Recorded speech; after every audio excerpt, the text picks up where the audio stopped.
Hi, it's me, Oscar Sisk again. It's Easter, and I thought it would be good to talk a little bit about Easter. Um, and you probably all heard at some time, various people have published the fact that Easter really is start off as a celebration of Ishtar,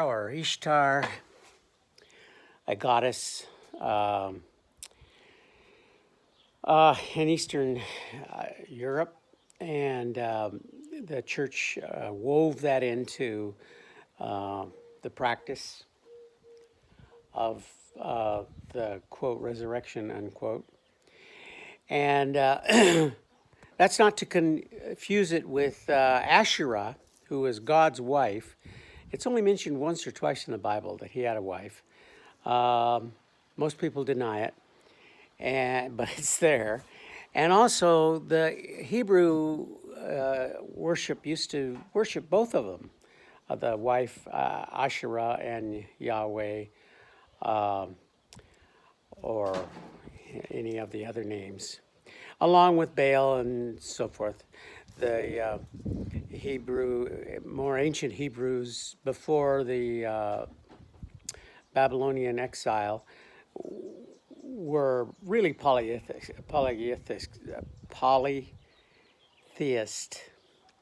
um, and each little town, just like all the rest of Europe, each little town had its own god, and Baal was one of the ones that were more regional. And goddesses. In fact, probably our fascination with the quote virgin unquote Mary was goddess worship.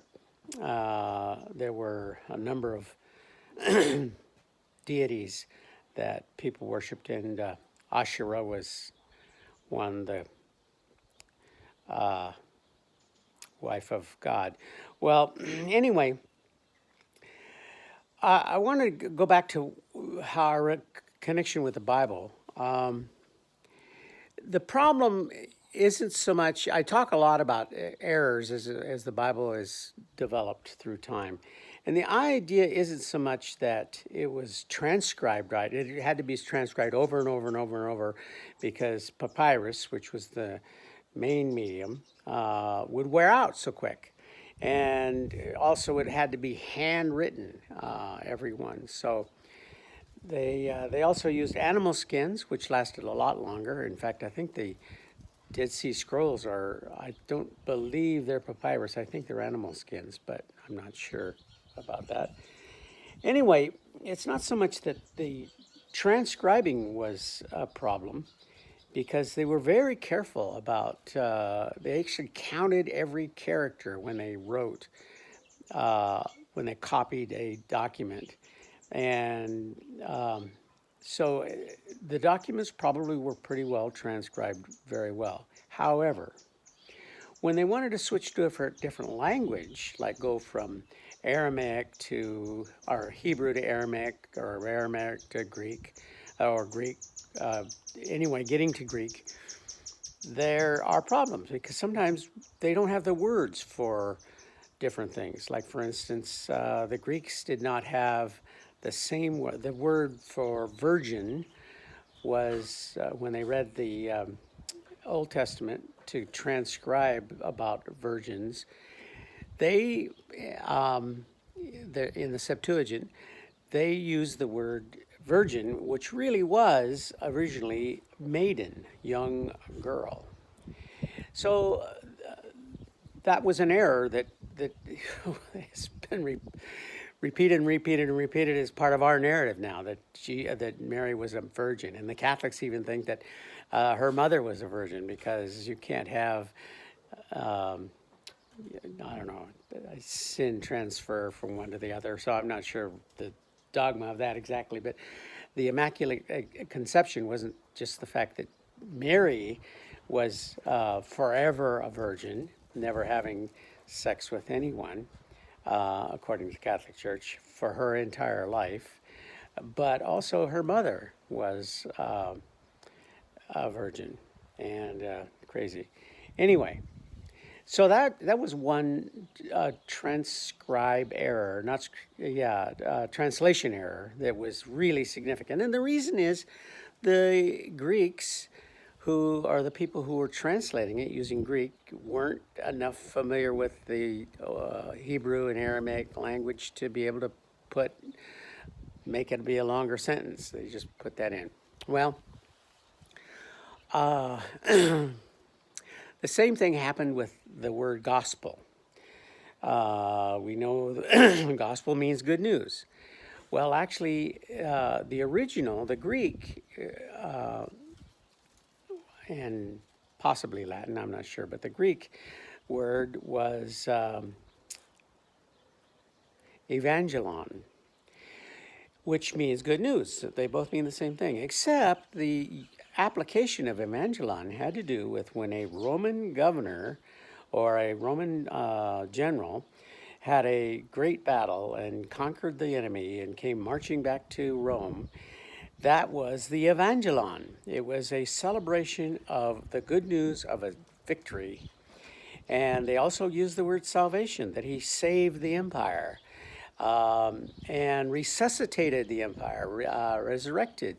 So those words meant different things than they mean now. So, and resurrection, by the way, could also be same word can be translated as resuscitation, revival,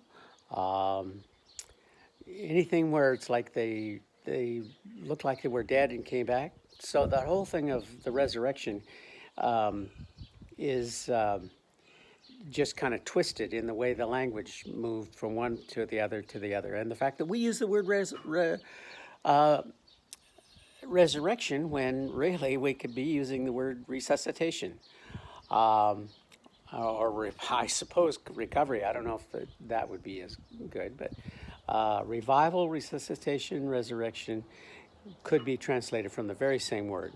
But we use resurrection because it fits the narrative that we like. Anyway, the suggestion that Jesus did not die is fairly strong in the New Testament. And that either he died and his body was stolen is suggested, or that he maybe never died and on the cross. It's interesting to note that Josephus, who is supposed to be a outside the Bible, extra biblical, they call him, author, historian, wrote for the Flavian Empire, Caesars. Caesars. And he, in my opinion, he could be the missing gospel because he wrote stuff like, anyway, let me jump ahead. He had, in his own personal account, he saw a person revived from crucifixion. And it was a friend of his who was being crucified, and he talked the Romans into letting him down, and the man lived. It's very easily for that word, since he really had an influence on the gospel writing, that he could be the author of the gospel Q, which is the missing gospel. Whole different discussion. But anyway, the idea is that the rewriting of the Bible over and over and over, the mistakes. First of all, the mistakes are always tiny. They're when they recopy and make another copy and make another copy, it's very tiny mistakes. Like in Revelation, it's 666, and I understand there's a couple documents, very old original or more original documents that say 616. Tiny little mistake. Doesn't matter. Doesn't matter also because Christians don't read the Bible. And if they read the Bible, they make up their own beliefs about it anyway. So, but the translation from language to language, that becomes significant. And I really think our whole belief about resurrection was part of that. Anyway, thoughts for atheists about the Bible. Christians are welcome to chime in and give your opinion or tell me where I'm wrong. It's about learning. Thank you. Bye.